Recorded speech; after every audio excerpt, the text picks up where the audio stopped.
қоғамға тарих бірақ нәрсе үшін қажет, даму үшін қажет. Ол біреудің өзінің ұлтын, ата бабасын біреуді дәріптеу үшін ойлап тапқан фактілер емес. Ол тарихта шын мәнінде болған, құжатталған, дәлелденген фактілер болу керек. Ең үлкен өкініш бұл алаш қайраткерлерінің тағдыры. Біз мысалы Әлиханды қазір көсем деп айтамыз, бірақ Әлихан ешқашан өз басы көсем болуға ұмтылған жоқ. Ол Қазақстанда парламенттік демократиялық республика құрғысы келді. Әл-Фараби өзінің еңбектерінде діннің алдыңғы шарттарына шүбә келтіретін идеялар айтты. Сол үшін қудаланды өмір бақи. Шоқан өйткені осыдан бір ғасырдан астам уақыт бұрын өмір сүргеніне қарамастан бүгінгі демократиялық қоғамдардың түсінігіндегі озық ойлады. Тарих идеологияның құралына айналған кезде, ол ғылым болудан қалады. Қайырлы күн, менің есімім Димаш Сиядин, бұл Қаламқас бағдарламасы. Қаламқас бұл Қалам Глобалдың жобасы екенін еске сала кетейін. Бүгінгі қонағымыз журналист Дархан Әбдік мырза. Дархан аға, қайырлы күн, қош келдіңіз. Сәлеметсіздер. Дархан аға, біз Қалам Глобал жобасы, жалпы Қаламқас белгілі бір процестерге тарих призмасы тұрғысынан қарау, немесе бір тарихи құбылыстарды, оқиғаларды шолу, соның төңірегінде әңгімелесуді міндетіміз, мақсатымыз деп осы бағытта жұмыс істеуге тырысамыз.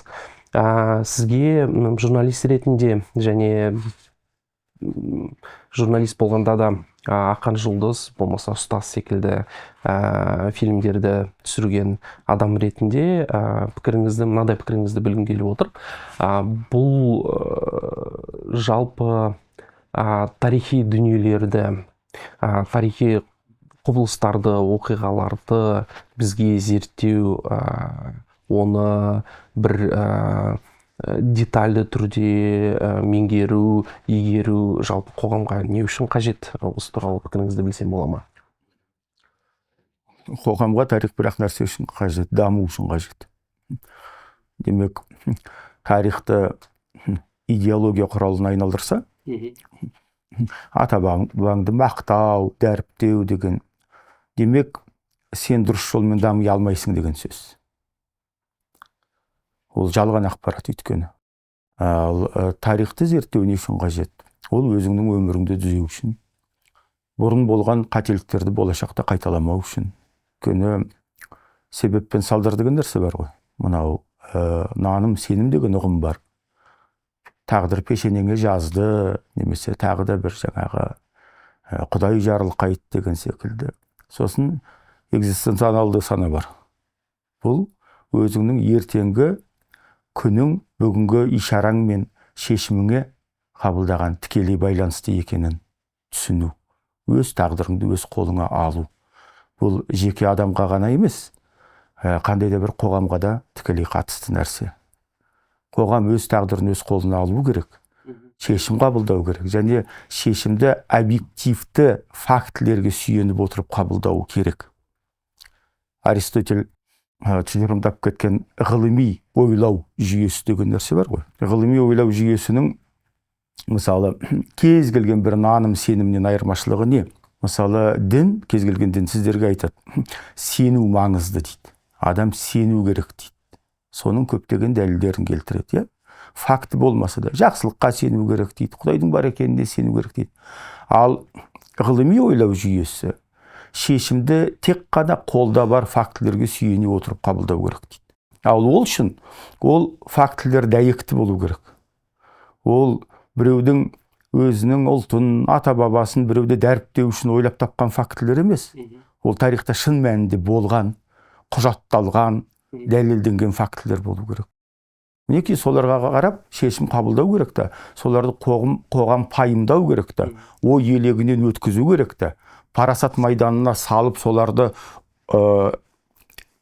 кемеліне жеткізу керек та, соның негізінде шешім қабылдау керек. Сол кезде қоғам дамиды. Онсыз қоғам дамымайды. Бұл жерде мынау жаңа ғылыми пайым деген жақсы, белгілі бір нақты бір құжаттардың, деректердің, жазба деректердің, бір фактілердің, артефактілердің негізінде ғылыми зерттеу жүргізесің. Дегенмен сол деректерді, сол құжаттарды пайдалана отырып белгілі бір мүддені көздеуменен жаңа сіз айтып отырған объективті қорытынды шығарып анализ жасап ары қарата өмір сүрудің сол бір ара жігі айырмашылығы қайсы? Өйткені мен мынау пропаганда ғой десем, тарихи деректерді қолдана отырып маған айтуы мүмкін, жоқ, біз міне тарихи деректерді қолдандық, біздің ата-бабамыз батыр болған ба, болған деген сияқты сондай бір нақты деректерді алға тартуы мүмкін. Соның бір айырмашылығы қандай? Ол айырмашылығы адамның жеке басына, оның моральдық этикалық қалпына байланысты. Адал адам өтірік айтпайды, өтірікші адам өтірік айтады. Жеке адамға байланысты. Кез келген өтіріктің артында қандай да бір мүдде тұрады. Тобырдың көңілін табу, соларға жағу, ұнау, жалған көсем атану, ойбай, мына біздің халқымыздың жаны ашыр екен, бізді дәріптеп жатыр екен деп. Шындық көпшілікке ұнамауы мүмкін, бірақ егер адамның өзі адал, таза болса, ол өтірік айтпайды. Чадаевтың сөзі бар ғой. Адамның бойында ұлтына деген сүйіспеншіліктен де асқақ сезім болу керек. Ол әділдік пен адалдыққа деген сүйіспеншілік деген. Рулық сана бар. Топтық сана, тобырлық сана. Мынау ұлтшылдық та соның бір түрі. Және азаматтық сана деген бар. Ол ерікті азаматтардың санасы. Бұның екі үлкен айырмашылығы бар. Өйткені эволюциялық жолда әділдік деген ұғымның өзі бұл өзгеріске ұшырайды. Мысалы, рулық санадағы адамға, тайпалық санадағы адамға, сол ұлтына қызмет етіп жүрген адал адам кім? Мысалы, бір адам судья болып істейді дерік. Егер ол сот барысында өзінің руластарын жазадан құтқарып, жазасын жеңілдетіп, немесе босатып жіберіп жатса, оның руы оны жақсы көреді. Біздің елден шыққан бір керемет азамат осы. Осы біздің жағдайымызды ойлап отырады Құдай деп, иә? Бірақ бұл әділдікке жата ма? Жоқ. Иә. Қазақта мақал бар ғой. Қазақта ел болғанды қалаған халық әрдайым. Сондықтан тіпті рулық өмір салтының өзінде қазақта тура биде туған жоқ деген мақал болған. Ол не деген сөз? Әділдік жолында адам өзінің туғанында аямау керек, әділ жазасын беру керек деген сөз. Әділдік деген осы азаматтық қоғамдағы әділдік ұғымымен, азаматтық қоғамға қызмет ету деген ұғыммен, рулық санадағы еліңе қызмет ету деген ұғым екі түрлі. Өйткені егер тура биде туған жоқ деген мақалды дұрыстап түсінетін болсақ, онда азаматтық санада ерікті адамдардың қоғамында, қауымында адам өзінің ұлтына тек қана ұлтқа деген сүйіспеншіліктен де асқақ принциптерге қызмет ету арқылы ғана өзінің ұлтына адал қызмет ете алады. Сол арқылы ол өзінің ұлтында болашаққа жетелейді, сол қоғамды да бақуатты болашаққа жетелейді. Өйткені одан аттаған кезде ондай жердің барлығында жемқорлық болады, әділетсіздік болады. Өзіңнің руластарыңды, жерлестеріңді тарту, қызметтерге тағайындау деген, оның барлығы міндетті түрде жемқорлыққа апарып соқтығады. Ал жемқорлық қоғамды міндетті түрде аздырады. Экзистенциалдық сана деген сол. Қоғам егер бүгінгі таңда жемқорлықты әшкерелемесе, жемқорлықпен күреспесе, онда ертең өзінің балаларының, немерелерінің өмірі тозаққа айналады деген сөз. Өйткені ондай қоғамда әділдікке жету мүмкін емес. Жалпы осы рулық форманың сіз айтып отырған азаматтық санаға ие қоғамға дейінгі кезеңдердің, оның ішінде белгілі бір қан тұрғысынан топтасқан қоғам, немесе бір наным сенім тұрғысынан топтасқан қоғам, сондай бір, енді мен өзім солай қабылдаймын, қаншалық қате екенін, я дұрыс екенін білмеймін, сондай бір эволюциялық процесс барысында қалыптасқан сондай қоғамдар, қазір олар біздің қазіргі ел үшін керек қоғамдар ма? Олар жоқ әлде олар атовизмге айналуға тиіс, біз артта қалдырып, жоқ бұл бізге қажет емес деген шешім қабылдап, ары қарата жаңағы сіз айтып отырған азаматтық қоғамға міне біз өттік деп декларациялап, сөйтіп жүріп кетуіміз керек ары қарата. Жоқ, ол декларациядан қоғам қалыптаспайды ғой. Ол қоғамның, адамзаттың барлығының даму жолы бірдей. Барлығы сол тайпалық қоғамнан пайда болған. Алдымен адамды қан біріктіреді. Қаны ортақ адамдар қандай да бір ұлысқа айналады. Иә. Бірақ кейін үлкен қоғамдарды заң біріктіреді. Қалыптасқан заң, тәртіп. Сол заңды қабылдаған адамдар қандай да бір қауым құрайды. Бұл құндылықтар. Мемлекеттердің барлығы содан пайда болған. Ежелгі Вавилоннан бастап, жеке адамның әмірі емес, бүкіл қоғам бағынатын, соның ішінде сол қоғамның басшысы да бағынатын заңдардың жиынтығы болады. Заң дегеніміз не? Бұл рухани құндылықтар. Жан-Жак Руссоның қоғамдық келісім деген еңбегі бар ғой. Қоғамдағы ең үлкен рухани құндылық, рухани құжат, бұл сол қоғам қабылдаған конституция болуы керек.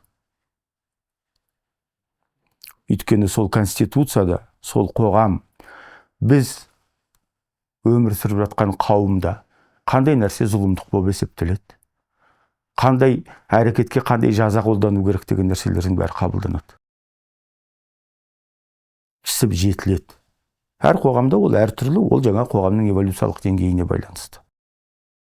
Өкінішке орай, сол қоғамдық талқыдан өткен және соның негізінде өз заңдарын өздері қабылдап, ұлт болып қалыптасқан елдері бар. Сосын солардың принциптерін қабылдау арқылы солардың жетегінде ғана дамып келе жатқан елдер бар. Біз сондай елге жатамыз. Жетекте келе жатқан. Бізде қоғамдық талқылау әлі күнге дейін жоқ. Біз өзіміздің өмірімізді талқыламаймыз. Бұқаралық ақпарат құралдары біздің қоғамдағы өзекті мәселелерді талқыламайды. Ал қоғамдық талқының басты алдыңғы шарты не? Бұл сөз бостандығы. Мен мысалы өзім журналистпін ғой.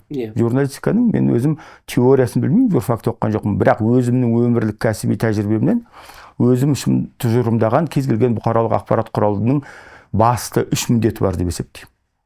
Бұл қоғамды ақпараттандыру, бұл қоғамдағы өзекті мәселелерді талқылау, және қоғамды сауаттандыру, ағартушылық. Ата-бабаңды дәріптей бергеннен, өзіңнің қаныңның асылдығын, сүйегіңнің асылдығын дәріптей бергеннен қоғам дамымайды ғой. Тарих тұрғысынан алып қарасақ, 90-шы жылдар мысалы тәуелсіздік алған кезде үлкендердің айтуынша, мен өзім бала болдым, үлкендердің айтуынша сол кезде бір серпіліс болған дейді, жаңағы қоғамдық сана өзін еркін сезініп. Немесе 20-шы ғасырдың басын алатын болсақ, сол кездегі бір саяси қоғамдық азаматтық топтардың арасындағы солардың жариялаған мақалалары, айтқан сөздерінің ішінде сол еркіндік, сол бір азаматтық қоғам қалыптастыруға деген ұмтылыс, бір сілкініс бар деген пікірді кездестіремін. Сондай бір мүмкіндіктер, сондай бір шанстар біздің тарих линиямызда сіз өзіңіз байқайсыз ба? Міне мынандай жерде осындай мүмкіндік келе жатыр еді, бірақ әттең мынандай бір құбылыстың кесірінен біз былай кетіп қалдық деген. Әрине, ең үлкен мүмкіндік, ең үлкен өкініш бұл алаш қайраткерлерінің тағдыры. Сол кезде өзіне дейінгі ағартушылардың, оның ішінде бірінші кезекте Ыбырай Алтынсарин ашқан мектептің, алғашқы ұлттық мектеп, ұлттық хрестоматияны жазған адам. Сол кездегі Абай да жатады оған, Шоқан Уәлиханов та жатады. Солардың арқасында үлкен бір зиялы топ қалыптасып еді қазақ қоғамында. Өкінішке орай, енді олардың тағдыры мынау қанды кезеңге тап келді, төңкеріс кезеңіне тап келді, билік басына большевиктер келді, солардың барлығы сол құрбан болды сол жолда. Бұл өте үлкен өкініш. Иә. Өйткені алаш қайраткерлерінің бәрі дерлік Қазақстанның демократиялық парламенттік республика болғанын қалады. Біз мысалы Әлиханды қазір көсем деп айтамыз, бірақ Әлихан ешқашан өз басы көсем болуға ұмтылған жоқ. Ол Қазақстанды парламенттік демократиялық республика құрғысы келді. Батыстың үлгісімен, Европа елдерінің үлгісімен. Мысалы Қоқан республикасы деген болған. Ғұмыры 90 күн ғана болған. Қоқан республикасының басынан аяқ сол мемлекетті құрып, өз жүгерімен, өз күшімен мемлекетті құрып шыққан Мұстафа Шоқай болады. Бірақ Мұстафа Шоқай өзі құрған мемлекетке президент қылып Мұхамеджан Тынышпаевты шақырды. Көсемдікке ұмтылған жоқ өзі. Сосын оның төңірегінде ол жерде татардың, өзбектің азаматтары көп болды. Зиялы өте көп адам Мұстафа Шоқайға шариғат негізінде ислам мемлекетін құруды ұсынған болады. Өйткені халықтың менталитеті сондай, орта сондай деп. Соған қарамастан Мұстафа Шоқай жоқ, біздің мемлекетіміз парламенттік демократиялық республика болады деп жариялады. Бұл жалпы Орта Азия тарихындағы ең алғашқы парламенттік демократиялық республика болады. Оны да большевиктер талқандады. Қоқан қырғыны болды. Ислам дегенге келетін болсақ, сол кездегі алаштыққа бір сіз айтып отырғандай, қызық, мен өзім түрлі адаммен, түрлі сарапшымен кездескен кезде түрлі пікір естимін. Мүмкін мен өзім оны түрлі деп қабылдайтын шығармын. Бір кісілер, олар сол кезде жаңа ислам халық жаппай мұсылман, сондай мұсылман ретінде өзін сезініп қабылдап ислам дінінің ішінде өмір сүрді, сәйкесінше бүкіл белгілі бір қозғалыстар сол бағытта жүрді дейді. Енді бір адамдар сол кездегі жәдетшілерді айтады, мысалға олар жаңа бір прогрессивті исламның өкілдері болды деп. Белгілі бір пікірде жоқ, олар діннен барынша алшақтап демократияшыл жаңа батыстық бір үлгідегі конструкциялар құруға ұмтылды деген пікірді естимін да. Жалпы сіздің ойыңызша шын мәнінде діннің сол кездегі рөлі қандай еді? Және оны қалай қолданғысы келді алаш өкілдері? Енді дін деген болмыс, бар нәрсе, мәдени орта. Бірақ көзі ашық адамдардың барлығы дінде айтылатын нәрселерге ашық қарсы шықпаса да шүбә келтіру арқылы даму керек екенін түсінді. Оны Әл-Фарабидің кезінен басталған нәрселер, оған дейін де болған нәрселер. Мысалы, Әл-Фараби діни ортада өмір сүрді. Оны атеист болды деп айта алмаймыз. Өйткені ол кезде атеизм идеясы жоқ әлі, адамдардың миына кіріп шықпаған кез. Бірақ Әл-Фараби өзінің еңбектерінде діннің алдыңғы шарттарына шүбә келтіретін идеялар айтты. Сол үшін қудаланды өмір бақи. Әл-Фарабиді кәпір деп атады ислам теологтары. Неге? Өйткені Әл-Фараби айтады, алда бастапқы бір күш бар дейді, әу баста. Жаратушы күш бар дейді. Бірақ кейіннен әлем, табиғат өз заңдылықтарымен дамыды дейді. Демек, ол адамның әрбір қадамын, әрбір істеген ісін жоғарыдағы бір күш алдын ала жазып қойды демейді.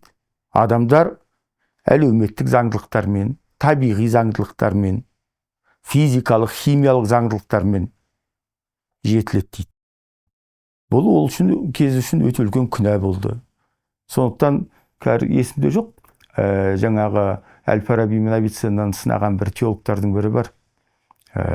Мен аны фильмде келтірем. Соның өзінің кітабында жазылған. Әл-Фараби мен Авиценнаның еңбектерін саралай келеді де айтады. Бұлар егер адамның басын шауып алса,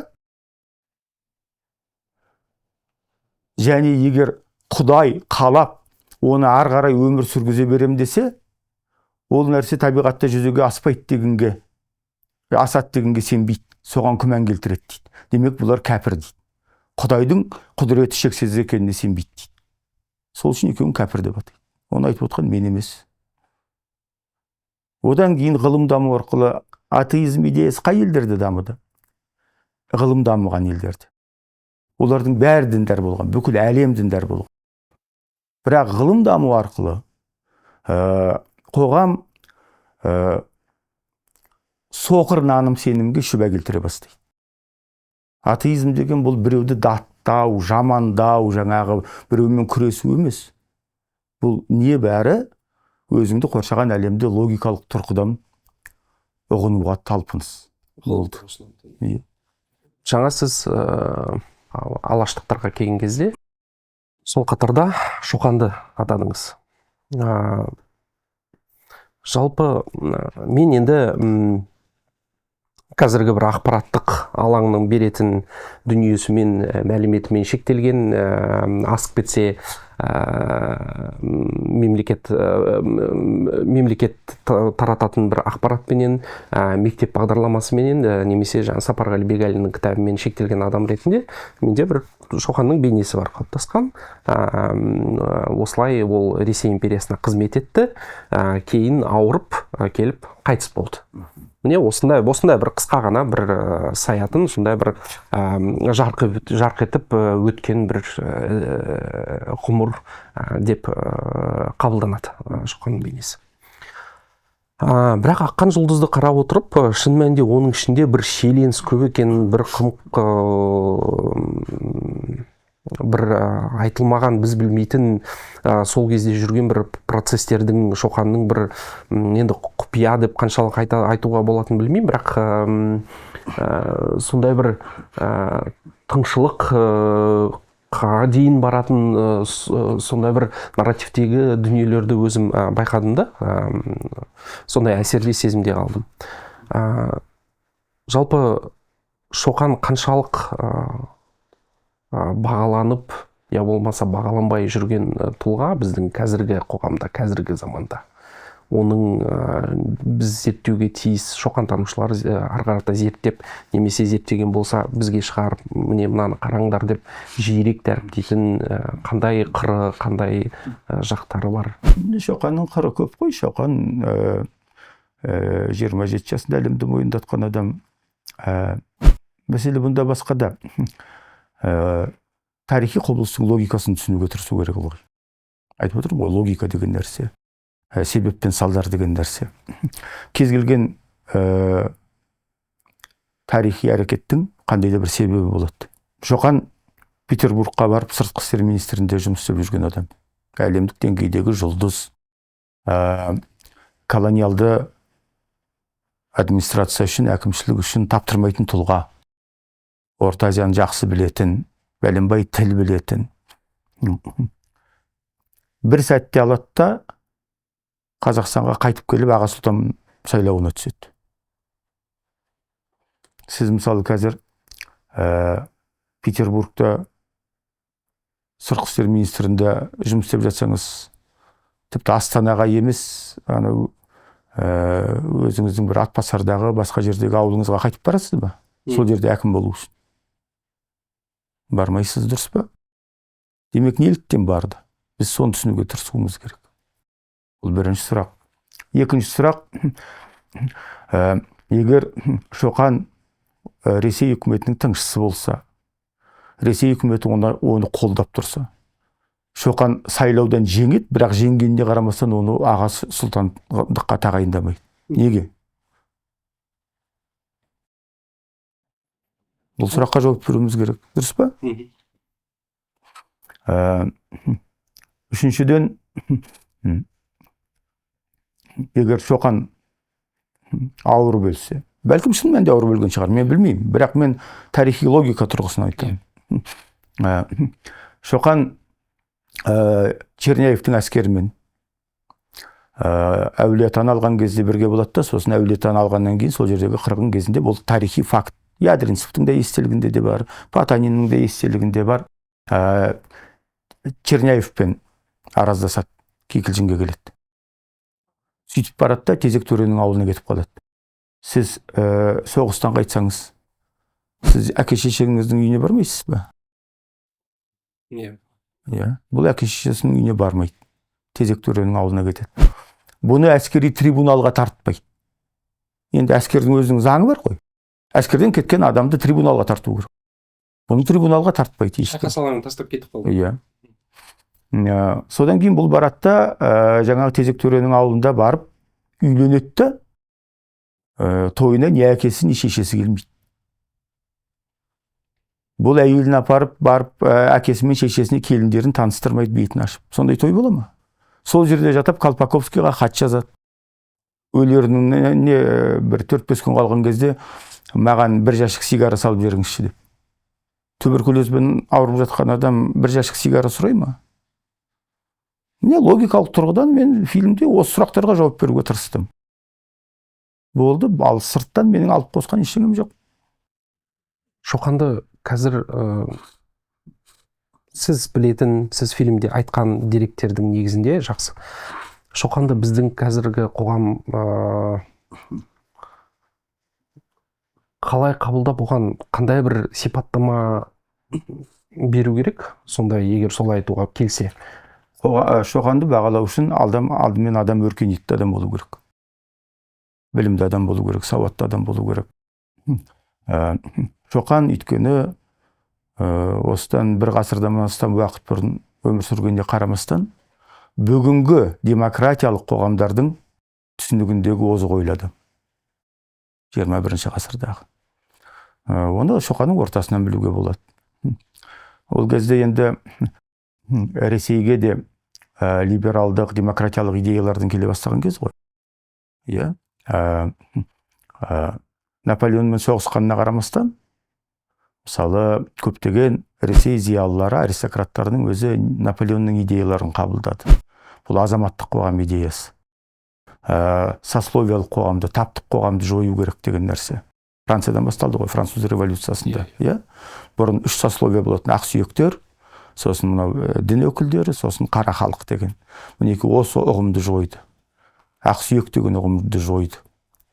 Шоқанның өзі төре тұқымы екеніне қарамастан, өзін ақсүйекпін деп есептемегені оның еңбектерінен көрініп тұр. Мысалы, сот реформалары туралы жазбасында Шоқан Уәлиханов айтады: халықтың пікірін сұраған кезде реформа жөнінде төре сұлтандардың пікіріне аса назар аударып керек жоқ. Өйткені олардың пікірі халықтың пікіріне қайшы келеді дейді. Біз жаңа қара сүйек деп отырған халықтың пікірі Шоқан үшін маңыздырақ. Абылай туралы мақаласында Шоқан өзі Абылайдың тікелей ұрпағы бола тұра. Біз қазір көкке көтереміз ғой Абылайды. Шоқан жазады: Абылай ерекше тұлға дейді. Өзінің саясаткерлігінің, дипломатиялық талантының арқасында бұл ұзақ уақыт не Ресейге, не Қытайға толыққанды бағынбай өзінің дербес тәуелсіздігін сақтап жүрді дейді.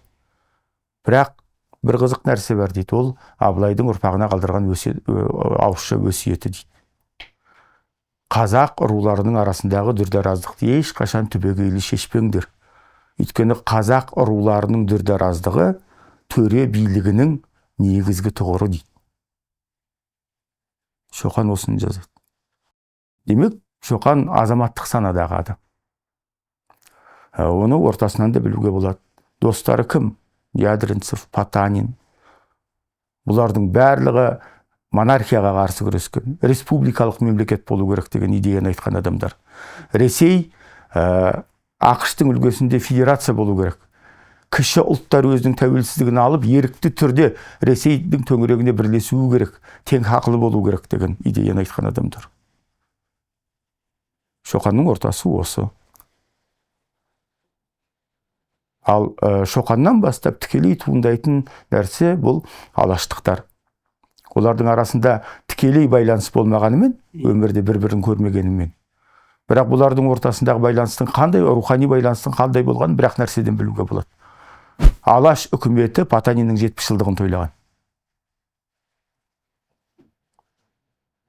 Потанинға деген құрмет бұл Шоқанға деген құрмет.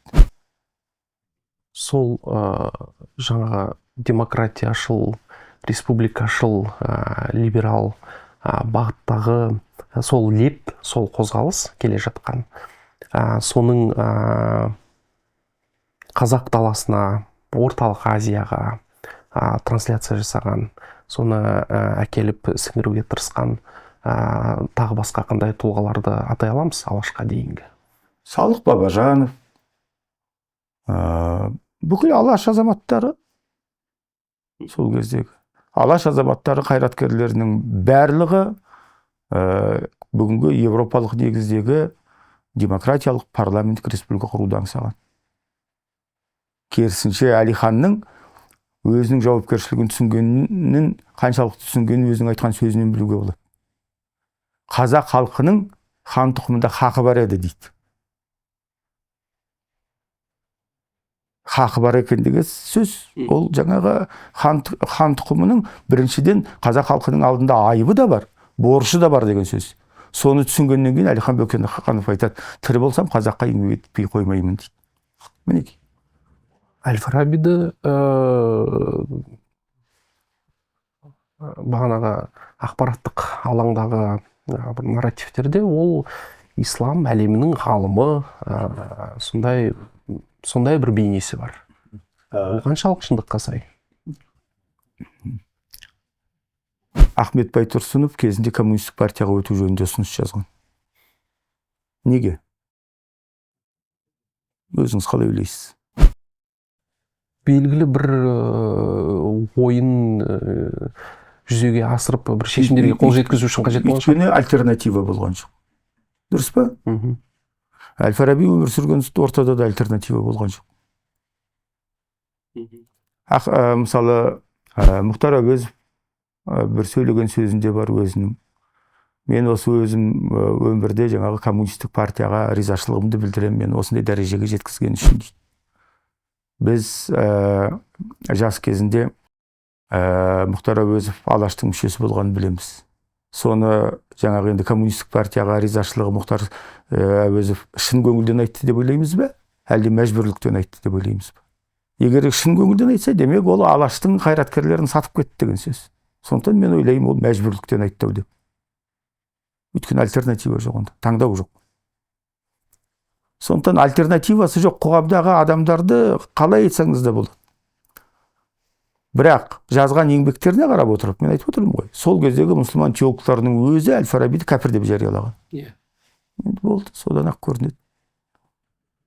Бізде Әл-Фарабиге қатысты мынандай бір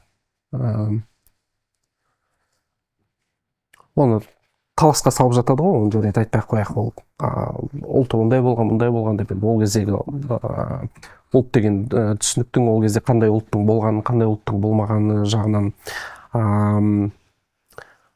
жағынан алып қарасақ, бұл бір қисынсыз, пайдасыз сұрақ секілді көрінеді маған.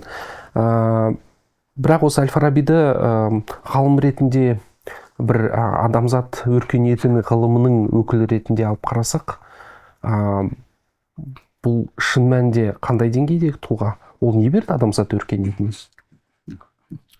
Әл-Фарабиді әлемдегі екінші ұстаз деп атаған біз емес. Біз Әл-Фарабидің бар екенін ұмытып қалғанбыз.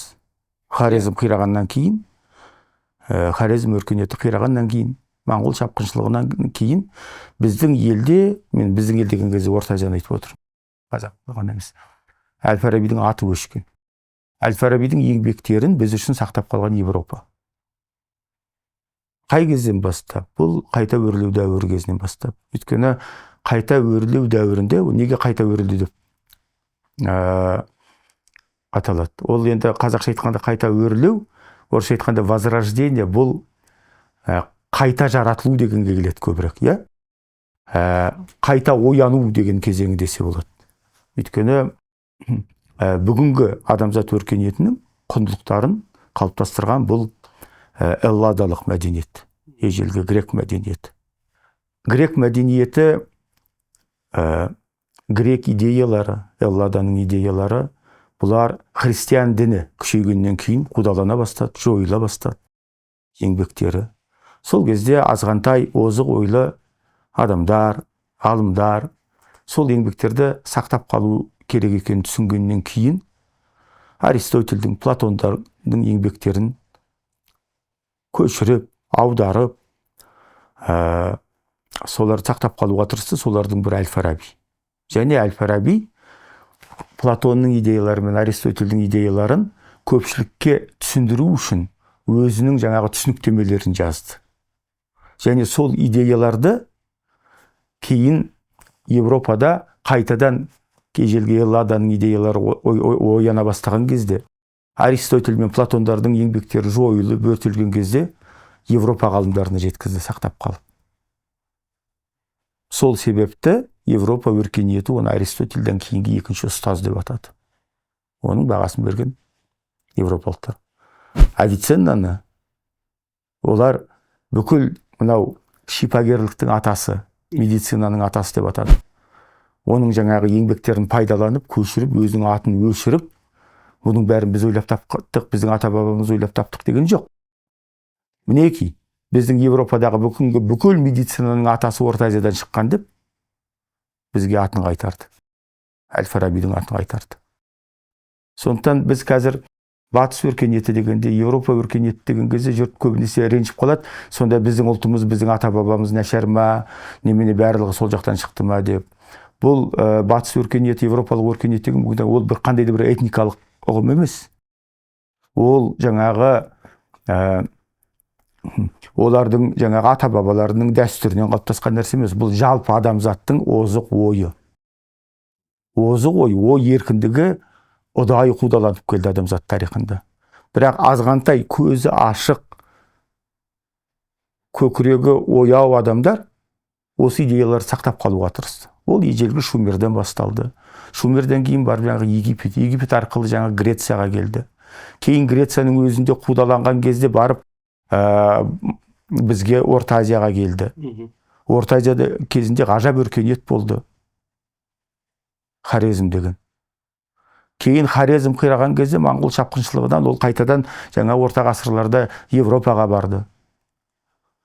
Өкінішке орай қазір сол Европада ғана, әлемнің басқа жерінде емес, Европада ғана сол кездегі гуманистік идеялар, адамның хақы деген, адамның жаңағы өмірінің құндылығы, қастерлігі деген нәрселер, демократия деген ұғымдар бүгінгі таңда заң түрінде бекітіліп отыр. Сондықтан біз оны европалық дейміз. Бірақ Европада да бұрынғы кезеңде диктатура болған, тоталитаризм болған, патшалардың билігі болған. Бірақ қоғамдық ойдың жетілуі арқылы бүгінгі таңда заң жүзінде өздерінің азаматтарының хақын, біздегі қудаланып жатқан оппозициялардың хақын қорғап жүрген сол Европалық парламенттің өкілдері басты кезекте. Сондықтан біз оны европалық деп атаймыз.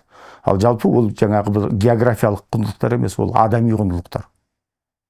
Адамзаттың озық ойына арқа сүйейтін принциптер. Ол тағы да айтамын жаңағы. Адамның хақы, сөз бостандығы, ой бостандығы. Ақшта жаңағы айтып өтейік, мысалы, адамның хақы деген. Обама 8 жыл, ұмытпасам екінші поправкаға ғой деймін, қару жарақ ұстау хақы. Соны шектеуге тырысты, американ қоғамы жоқ, көнген жоқ. Неге? Өйткені қару жарақ ұстау, өзіңді қорғау, мүлкіңді қорғау. Егер балаңды немесе басқа бір жақыныңды пышақтап өлтіріп жатса, сол адамды атып тастау хақы, бұл ерікті адамның фундаменталды хақы американдықтардың ұғымында. Адам хақының қорғалғаны, сөз бостандығы, ой бостандығы, діни наным сенім бостандығы нағыз болған жері мына біздің дала. Бізде нағыз болған деген сондай пікірді мен жиі жолықтырамын. Ол бір аргумент ретінде айтылуы мүмкін, жаңа сіз айтып отырған европалық демократиялық еркін қоғамға бір шамданған түрдегі аргумент түрінде болуы мүмкін. Немесе жай осы қазақ жері туралы айтылған кезде.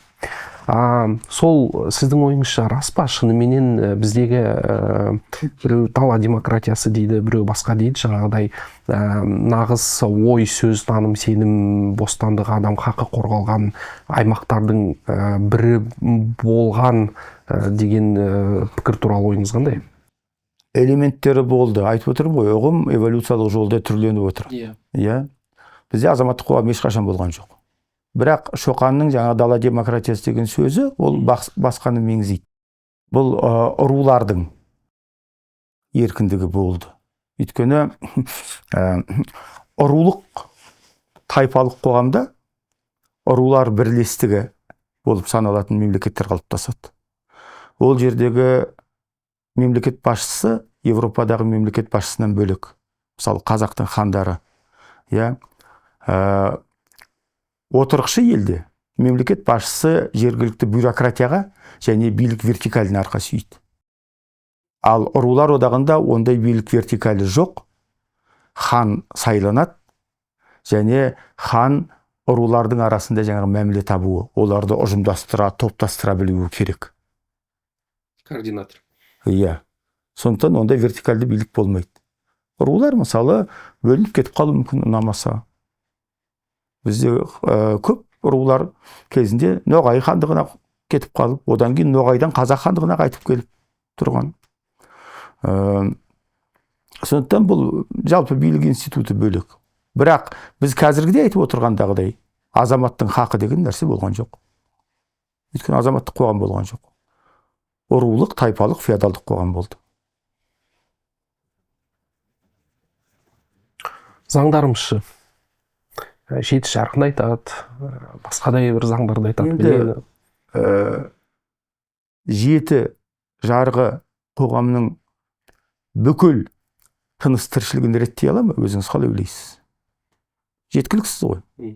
Жеткіліксіз. Қазіргі қоғамға жеті жарғы келмейді. Ол кез үшін, ол кез үшін өзекті болған болу керек. Қандай да әйтеуір принциптардың болуы. Әпербақандық емес. Бірақ қандай да бір принциптер бар деген сөз.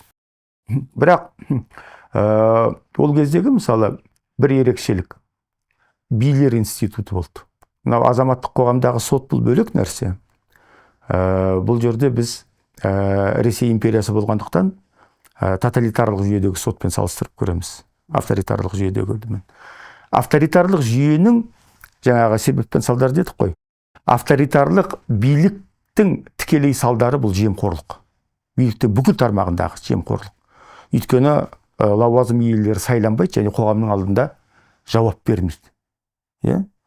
Бұл туралы Шоқан Уәлиханов айтады өзінің сот реформалар туралы жазбасында. Өйткені айтады, қазақ даласына самодержавиялық Ресейдің соты жарамайды дейді.